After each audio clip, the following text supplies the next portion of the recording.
DGP સાહેબો, SP સાહેબો, IG જેણે જે ઇન્ટરવ્યુ આપવા તે આપે, બધાને ખબર છે કે આજે 7 કરોડ ગુજરાતની વસ્તીની અંદર દારૂ પર કેટલા ઘર નિર્ભર છે અને કેટલાના પરિવાર ઘર વિહોણા, દીકરા વિહોણા, પતિ વિહોણા.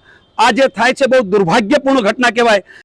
ભાવનગરમાં ઝેરી ડુપ્લિકેટ દારૂના કારણે હવે એક પછી એક પરિવારોમાં માતમ છવાઈ રહ્યો છે. ભાવનગર જિલ્લામાં મધ્યપ્રદેશથી ઘુસાડવામાં આવેલા નકલી રોયલ સ્ટેગ દારૂકાંડમાં મોતના આંકડા સતત વધી રહ્યા છે. ભાવનગર એસપી દ્વારા સત્તાવાર રીતે ગઈકાલે 2 મોતની પુષ્ટિ કરવામાં આવી હતી, ત્યારે વધુ એક ત્રીજી વ્યક્તિનું સારવાર દરમિયાન મોત થયા હોવાના સમાચાર મળી રહ્યા છે. ભાવનગરના ઘોઘા રોડ વિસ્તારમાં રહેતા કનકસિંહ ગોહિલ નામના વ્યક્તિનું ઝેરી દારૂના સેવન બાદ તબિયત લથડતા હોસ્પિટલમાં જ મોત થયું છે. મૃતકના પરિવારજનોએ કેમેરા સામે ખુલ્લેઆમ જણાવ્યું કે ડુપ્લિકેટ દારૂ પીધા બાદ જ તેમની તબિયત બગડી હતી અને અંતે તેમનો જીવ ગયો છે. શું છે આ સમગ્ર મામલો, આવો વિગતે વાત કરીએ આ અહેવાલમાં.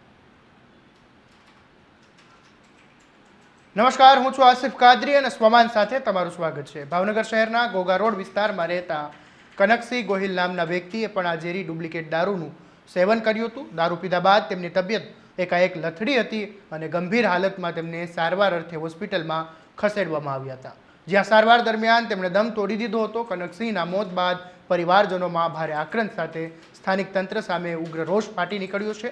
આ મામલે પરિવારજનોએ શું કહ્યું એ સાંભળી લો, પછી આગળ વાત કરીએ. ગુજરાતની અંદર તંત્ર માટે જે દારૂબંધી છે ને એ દૂધની ગાય જેવી છે અને એ દૂધની ગાયની અંદર આજે ઝેર મારફત જે પ્રજા સુધી અને જે વ્યસની સુધી પહોંચાડે છે, એના માટે સીધો આના માટે જવાબદાર આપણું ગુજરાત સરકારનું તંત્ર છે. ડીજીપી સાહેબો, એસપી સાહેબો, આઈજી જેણે જે ઇન્ટરવ્યુ આપવા તે આપે, બધાને ખબર છે કે આજે 7 કરોડ ગુજરાતની વસ્તીની અંદર દારૂ પર કેટલા ઘર નિર્ભર છે અને કેટલાના પરિવાર ઘર વિહોણા, દીકરા વિહોણા, પતિ વિહોણા.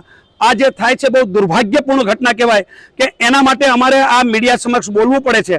હકીકતની અંદર તંત્રે જો સકારાત્મક કામગીરી કરવી હોય તો તંત્રે શું મોટો હાઈકોર્ટ દ્વારા આની ઉપર કાર્યવાહી કરવાની જરૂર છે કે તમે કાગળ પર માત્ર દારૂબંધી રાખી છે અને આ દારૂબંધીના નામે તમારો જે ખિસ્સા ભરાય છે, ખેલ ભરાય છે, ભ્રષ્ટાચારનો જે વ્યાપ વધી રહ્યો છે અને એ જિંદગીના જોખમે જે નવયુવાનોને મોતના મુખમાં નાખીને તમે જે એની પર તાગડધીના કરો છો એ પ્રજા સાખી ના લે. અમે અમારા પરિવારજન ગુમાવ્યા છે અને હું એવું માનું છું કે આ તંત્રની સામે પ્રજાનો પણ રોષ એવો હોવો જોઈએ કે જેથી કરીને એમને અક્કલ ઠેકાણે આવે.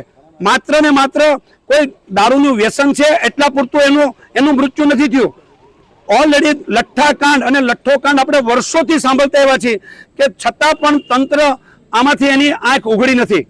એટલે અમને અમારે 2 હાથ જોડીને વિનંતી છે તમારા મારફત સરકારને કે તમે ખરેખર નવયુવાનોના જીવ બચાવો.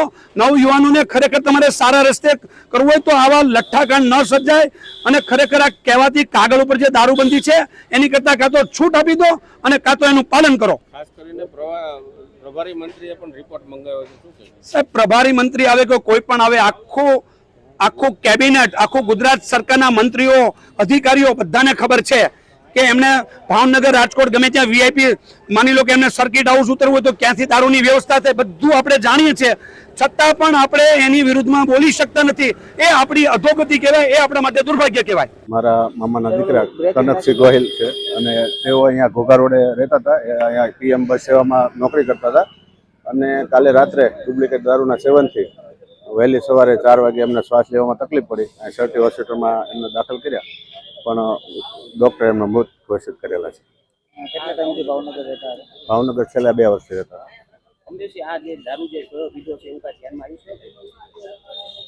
લગભગ રોયલ સ્ટેગ એમને ફ્લેટ એકલા રહેતા હતા, બીજું કેમ પણ એનો ફ્લેટમાંથી રોયલ સ્ટેગ દારૂની બોટલ મળે છે.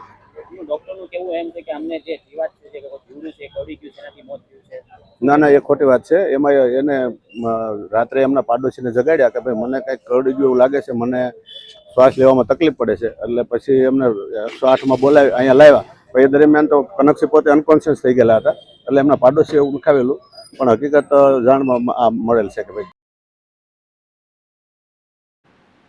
ભાવનગરના એસપી નીતિશ પાંડે દ્વારા સત્તાવાર રીતે ગઈકાલે 2 મોતની પુષ્ટિ કરવામાં આવી, પરંતુ સ્થાનિક સ્તરે મોતના આંકડામાં થઈ રહેલા વધારાથી સમગ્ર પંથકમાં ભયનો માહોલ છે.